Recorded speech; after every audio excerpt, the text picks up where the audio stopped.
রাজনৈতিক দলের ভুল হতে পারে, রাজনৈতিক দল ভুল করতে পারে, এটা স্বাভাবিক। কিন্তু প্রশ্ন হচ্ছে সে ভুলটাকে স্বীকার করছে কিনা এবং মানুষের কাছে ক্ষমা চেয়েছে কিনা। একটা রাজনৈতিক দল ভুল করে আবার মানুষের কাছে ক্ষমা চাইলে মানুষ ক্ষমা করে দেবে, এটা হতেই পারে। কিন্তু আওয়ামী লীগের যে নেতৃত্ব এবং আওয়ামী লীগের যে বিশেষ করে আমরা বলবো যে গত 15 বছরের যে প্যাটার্ন অফ লিডারশিপ যেটা দেখেছি, সেখানে গণতন্ত্রের তো সিটে ফোটাও ছিল না। অন্যান্য অনেক দল নিয়ে কথা হতে পারে যে তাদের কি গণতন্ত্র ছিল, কিন্তু আওয়ামী লীগের তো কিছুই ছিল না। অন্যান্য অনেক দলের মধ্যে গণতন্ত্র না থাকলেও এইভাবে এত কেন্দ্রিকতা, এত ব্যক্তিতান্ত্রিকতা যে একজন ব্যক্তির বাইরে কিছু চিন্তা করতে পারবেন না, এবং এত academic literature over the years আপনার হয়েছে কোনো দল নিয়ে এরকমের বলা হয় না যে one man rule, one women rule. Awami লীগের সম্পর্কে বলা হয়েছে, লেখা হয়েছে, এবং আমাদের বাংলাদেশের লোকেরা লেখা নাই, বিদেশের রাষ্ট্রবিজ্ঞানীরা লেখছেন। ক্রিস্টিয়ান ফেয়ার তার আপনি লেখা দেখতে পারেন, সে বলছে ওয়ান উইমেন রুল। তো কাজে এই যে কেউ কেউ বলছেন এটা হাইব্রিড রিজিম, কেউ বলছেন এটা কম্পিটিটিভ অথরিটেরিয়ানিজম, কেউ বলছেন এটা কোয়াজি ডেমোক্রেসি।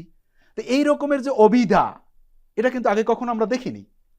এবং কথা হলো যে আওয়ামী লীগ কি তাহলে ভুল শুধরিয়েছে, শিক্ষা নিয়েছে? এইটা আওয়ামী লীগ নেয় নাই। কারণ 5ই আগস্টের পরে আওয়ামী লীগের নেতাদের যে বক্তব্য এবং এখনো পর্যন্ত তাদের যে বক্তব্য আমরা দেখি, এতে আমাদের হতাশা লাগে। আমরা তো চাই না আওয়ামী লীগের মতো একটা দল নিশ্চিহ্ন হয়ে যাক, বিপদগামী তারা হয়ে যাক। একজন নেতাকে এরকমের দেশ ছেড়ে তারপরে চলে যেতে হয়, নেতাকর্মীরা এরকমের তারা আনাচে কানাচে ঘুরে বেড়াবে, আত্মগোপনে করবে, এটা তো আমরা চাই না। তাহলে আমরা চাই তাদেরকে শোধরাতে হবে। আজকে আমি বলবো যে যারা ইভেন এখনো আওয়ামী লীগ নিয়ে চিন্তা করেন বা আওয়ামী লীগের নেতাকর্মী আছেন, তাদের কোশ্চেন করা দরকার আওয়ামী লীগের নেতাদেরকে, যে আপনারা কেন এরকমের করলেন, কেন আপনাদের কারণে আমরা।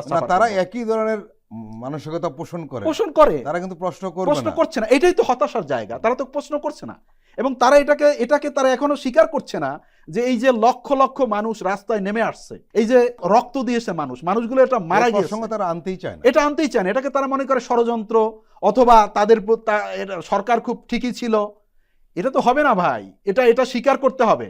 আওয়ামী লীগ যদি ঘুরে দাঁড়াতে চায়, আওয়ামী লীগ এখানে থাকবে কি থাকবে না সেটা তো একটা পরে একটা সময় গিয়ে সেটা বাংলাদেশের জনগণ নির্ধারণ করে। মুসলিম লীগ একসময় বাংলাদেশের সবচেয়ে বড় রাজনৈতিক দল ছিল, ক্ষমতায় ছিল, এখন তো মুসলিম লীগ নাই, এখন ইতিহাস খুঁজতে হয়। তো আমি এই কারণে বলবো যে তাদের আত্মসমালোচনা করা উচিত, নেতৃত্বের ব্যাপারে তাদের ভাবা উচিত যে আজকে এই অবস্থা কেন হলো।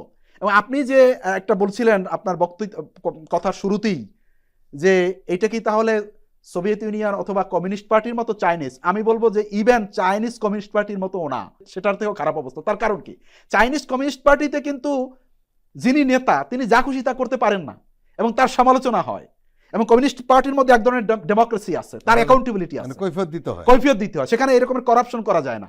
এখানে কিন্তু সেটা ঘটে নাই।